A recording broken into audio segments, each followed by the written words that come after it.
Oke, kita baca bersama-sama yang laki-laki. 1, 2, 3. Tetapi engkau, hai Betlehem Efrata, hai yang terkecil di antara kaum Yehuda, daripadamu akan bangkit bagiku seorang yang akan memerintah Israel, yang permulaannya sudah sejak purbakala, sejak dahulu kala. Oke, perempuan.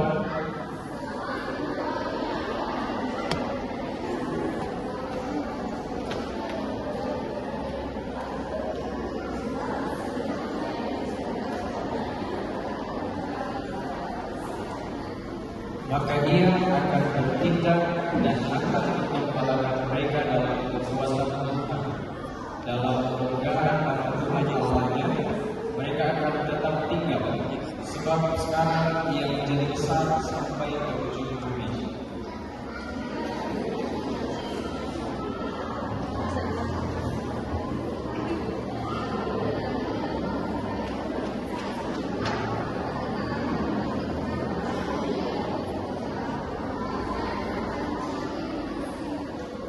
Mereka itu akan mencukur negeri Asyur dengan pedang dan negeri Nimrod dengan pedang Terkulus.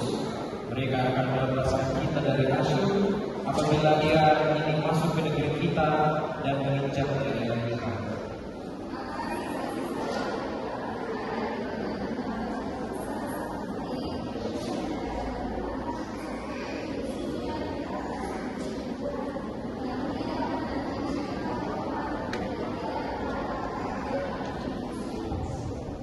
Maka sisa-sisa yang akan ada di antara suku-suku bangsa, di tengah-tengah banyak bangsa, seperti singa di antara binatang-binatang hutan, seperti singa muda di antara kawanan kambing domba. Kemanapun dia pergi, maka ia melanjutkan dan sedang tidak ada yang dilepaskan.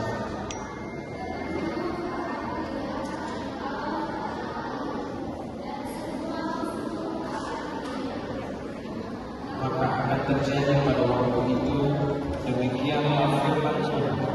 Aku akan melenyapkan kudamu dari tengah-tengahmu dan akan membinasakan kepada kamu.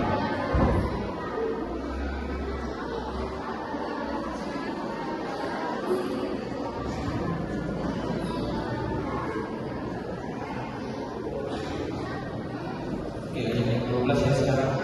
Aku akan melenyapkan alat-alat sihir dari anakmu, dan tukang-tukang orang tidak akan ada lagi kepadamu.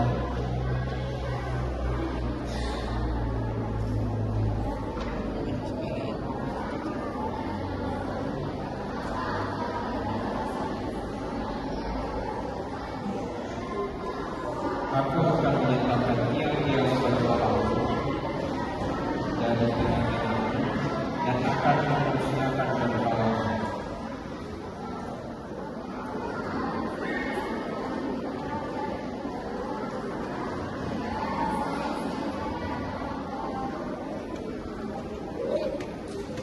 Oke, kami atas firman Tuhan.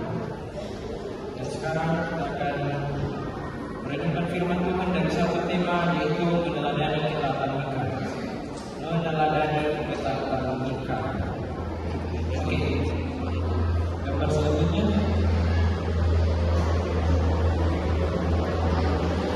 Oke, jadi Nabi Mika ini adalah seorang nabi yang berasal dari desa kecil yang bernama Moresia.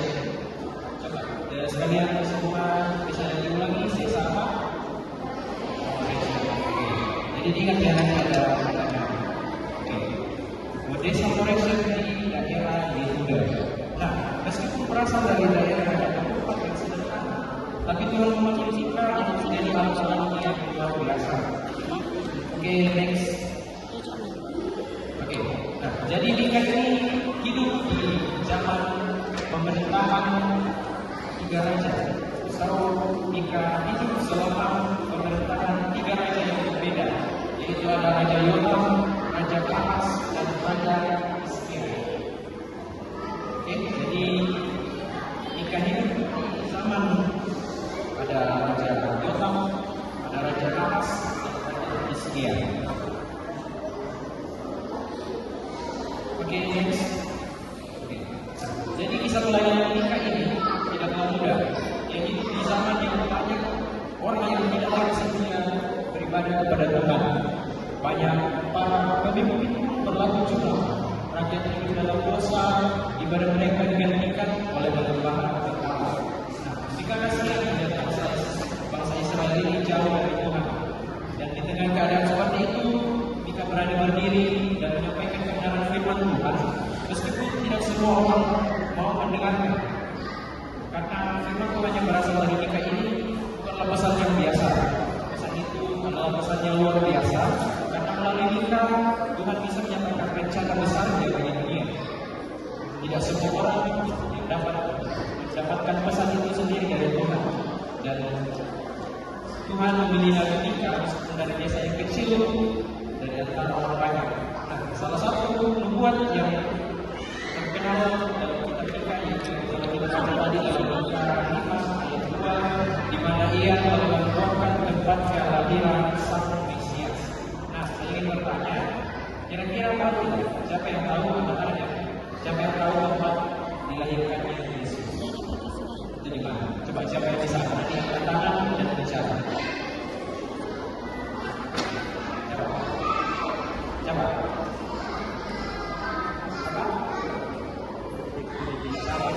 Siapa dulu yang akan bisa?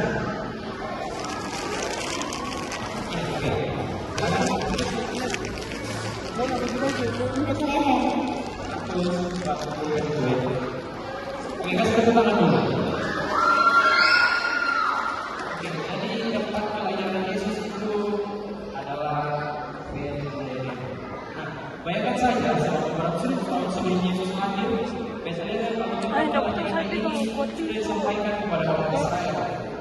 Di antara banyaknya orang yang sudah terkenal dan sudah dapat dipercaya omongannya, pesan itu datang kepada orang yang berasal dari desa. Dan kalau dipikirkan, tidak semua orang mengetahui siapa itu Mika.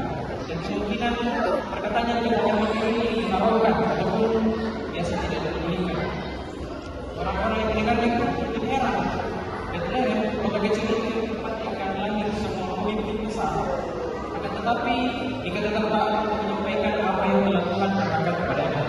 Ia percaya bahwa Tuhan bisa memakai hal yang kecil untuk melakukan hal yang besar.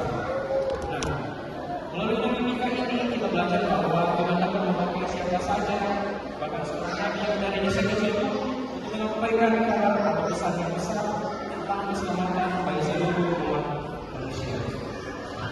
Oke, next. Sebagai seorang nabi yang setia karena tidak melakukan permasalahan Tuhan, ia yakin bahwa tidak ada satupun hal yang terjadi secara kebetulan dalam hidup Tuhan. Setiap tempat, waktu dan peristiwa telah ditetapkan Tuhan dengan tujuan ilahi. Seperti di atas telah ditetapkan Tuhan sendiri bahwa Yesus akan dilahirkan, kemudian disalibkan, mati, kemudian bangkit kembali dari antara orang mati. Nah, itu semua telah dirancangkan sedemikian rupa oleh Tuhan. Nubuat Mika juga bukan hanya menunjukkan tentang pengetahuan Tuhan yang sempurna, tetapi juga kasih-Nya yang begitu dalam, bahwa dari tempat yang sederhana pun akan lahir sang juru selamat dan membawa terang dan harapan bagi dunia yang gelap. Oke, next. Mereka sering berbicara sesuai kemauan mereka sendiri, menyesatkan orang lain, menyampaikan pesan yang bertentangan dengan firman Tuhan. Jadi alasan Mika itu karena bangsa Israel sendiri memiliki nabi palsu yang bisa menyesatkan bangsa Israel. Oke, next. Dan akibatnya Tuhan menghukum mereka dengan cara membawa mereka ke Babel, dan bahkan mereka sendiri dihina oleh bangsa-bangsa lain. Nah, ini akibat karena bangsa-bangsa Israel itu sudah jauh dari Tuhan. Makanya mereka dibawa ke tanah Babel dan bahkan dihina oleh bangsa-bangsa yang lainnya. Next. Nah, sosok penyelamat dari Tuhan menolong bangsa Israel itu disebut Mesias. Bagi semua yang katakan Mesias. Jadi Mesias itu artinya yang dikurapi. Jadi kalau misalnya ada yang bertanya apa arti Mesias, artinya adalah yang dikurapi. Tuhan pilih Bethlehem sebagai tempat tulahnya Mesias, menunjukkan bahwa dimanapun tempatnya, Tuhan dapat memakai tempat itu menjadi bagian dari rencana. Di Tidak ada tempat yang terlalu kecil maupun tempat yang terlalu besar yang dipakai oleh Tuhan untuk menyatakan kemuliaannya. Sebab ternyata kebesaran seorang penyelamat dalam hal ini yaitu Mesias bisa lahir dari tempat kecil, bahkan yang hina sekalipun. Sebab karya kuasa kasih Tuhan dalam misi penyelamatan Tuhan itulah yang terutama. Nah, sebagai anak Tuhan, kita diajak untuk taat dalam setiap hal, besar atau kecil itu. Tidak mudah taat mengikuti kehendak Tuhan, tetapi yakin akan janjinya selalu memberikan kelegaan. Mungkin kita kecil, itulah juga tidak terasa dan tidak yakin. Kenal orang yang terpandang, akan tetapi ketika Tuhan mengizinkan kita untuk melakukan hal yang besar, maka itu akan terjadi. Nah, kuncinya adalah taat dan sabar. Ketaatan kita kepada Tuhan bisa membawa dampak yang besar, seperti janji yang disampaikan Mika yang akhirnya dipenuhi oleh pelayanan Yesus di Bethlehem. Tuhan menghargai ketaatan kita dan melalui ketaatan kita bisa menjadi bagian dari rencananya yang lebih besar. Mari kita belajar dari ketaatan kita dan selalu siap mendengarkan suara Tuhan serta taat dalam setiap langkah kita. Amin atas firman Tuhan.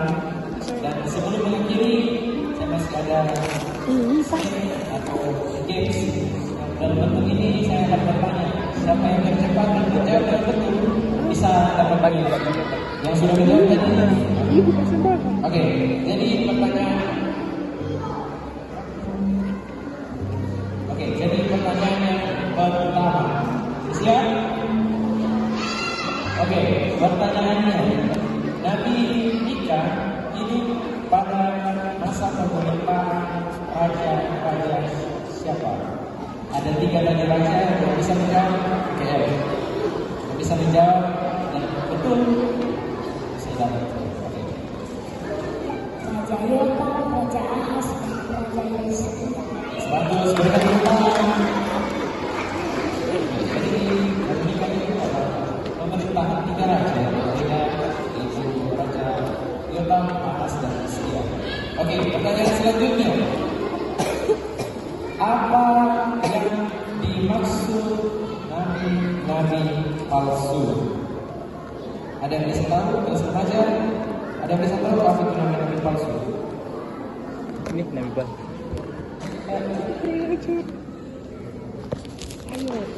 Oh, oke. Ayan.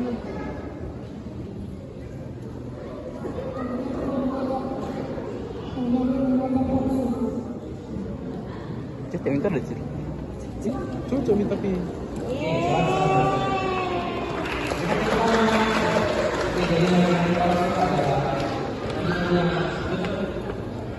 Tidak mengajarkan hal tidak bagus. Oke, dan pertanyaan selanjutnya gampang ini. Sabar, tunggu dulu. Oke, siapa yang tahu arti Mesias? Sudah.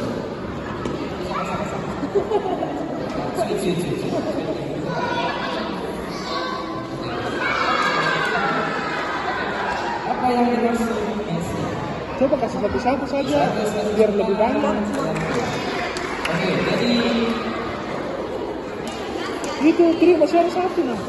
Jadi arti Mesias itu adalah Berapa pertanyaan kan? Oke, sekian pertanyaan pada pagi hari ini. Kita dari Tuhan. Kita akan Kalau ngambil ya. Tahu kan selalu bilang kan jangan seperti itu. Mari kita satu dalam doa. Kita berdoa. Kami bersyukur Tuhan pada pagi hari ini yang masih memberikan kami kesempatan untuk mendengarkan sebagian kecil dari firman-Mu dan yang memberkati firman-Mu yang tetap